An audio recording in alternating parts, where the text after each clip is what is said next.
нас була з ним дуже хороша зустріч. Ukraine's President Volodymyr Zelenskiy says the war with Russia is likely to end more quickly under the presidency of Donald Trump. The US president-elect said often during his campaign that he would rapidly end the conflict in Ukraine, without giving specifics. А з нашого боку ми повинні зробити все. In a Ukrainian radio interview aired on Saturday, Zelensky also said Kyiv must, quote, do everything so that this war ends next year, ends through diplomatic means. He was commenting at a decisive moment following Trump's win and grinding battlefield gains by Russia. He said US law prevented him from meeting Trump before his inauguration on January 20th. With the policy of the team that will head the White House now, he said the war will end sooner. Війна закінчиться швидше.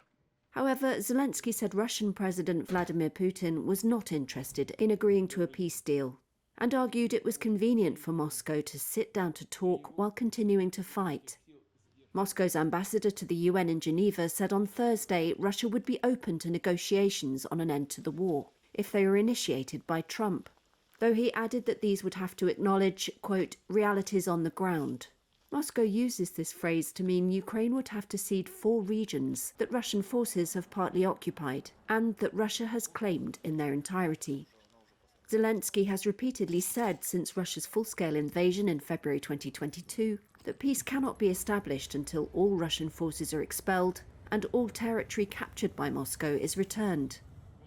However, a return to Ukraine's internationally recognized borders was not mentioned in the victory plan that he presented last month.